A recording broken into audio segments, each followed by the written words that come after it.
incarnation. The Varaha or boar incarnation occurred many millions or even billions of years ago at the beginning of the universe. In the beginning of the universe, there was a great demon called Hiraṅyakṣa. And Hiraṅyakṣa threw the earth down into the Garbhodaka ocean at the bottom of the universe. I guess he was having a bad day too. Anyway, he did this just because that's the kind of things that demons do, you know, they like to mess things up. So the demigods didn't know what to do. Hiraṅyakṣa was very powerful and they couldn't stop him. So they had to call on Lord Vishnu for help. So Lord Vishnu appeared in the form of a boar. He appeared out of Lord Brahma's left nostril as a tiny insect.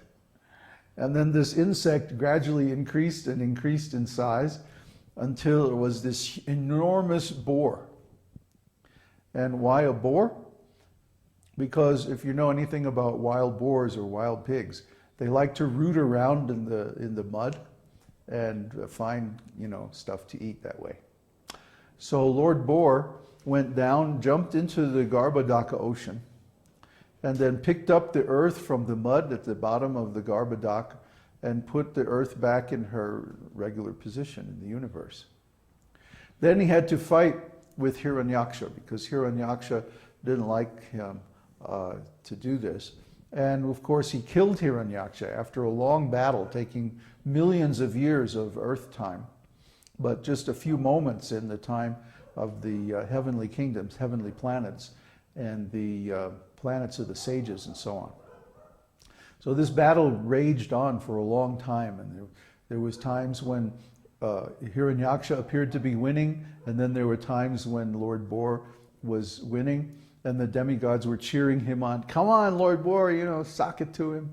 And so finally Lord Boar, with his club, he smashed Hiraṅyakṣa, you know, wham, home run, right out of his body. So Hiraṅyakṣa was killed, and this was the beginning of the enmity between the families of the demons and the demigods. I mean, they were already at odds and they were fighting one another, but this was really the beginning of the conflict. And Hiraṅyakṣa's brother was none other than Hiraṅyakṣipu. Yes, another famous demon who attracted, actually, the incarnation of Vishnu as Nrsimhadev. So today we celebrate the incarnation.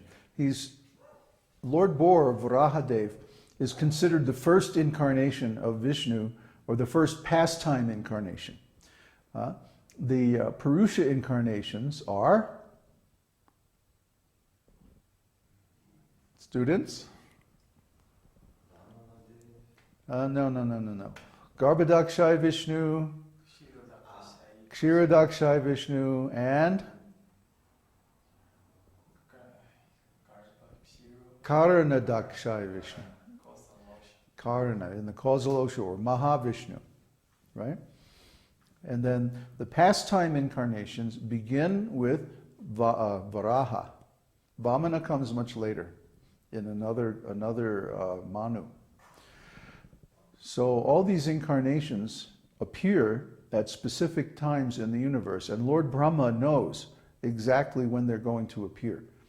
Because Krishna actually appears to Lord Brahma in the beginning of the universe, and he advises him. He tells him about all his incarnations and when they're going to appear.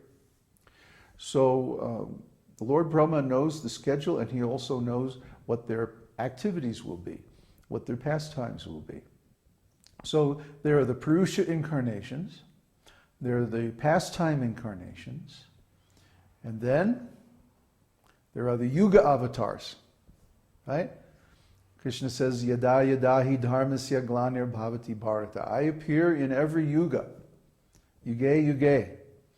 Every yuga, I appear to give religious principles for the benefit of all living entities. So the Lord appears in every yuga as not as a past. Sometimes they're combined, like in Krishna and Lord Chaitanya's case. They are combined pastime incarnations and yuga avatars. But more often they're separate.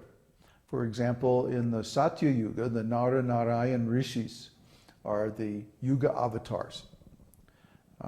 But the pastime incarnations are different. So then we have all these incarnations, like thousands and thousands and millions of incarnations, expansions and forms of the Lord appearing in this material world. Why? Not to maintain the universe. The demigods already do that. Vishnu creates the universe. The demigods like Lord Brahma, they manage all the universal affairs. He delegates all that authority to the demigods.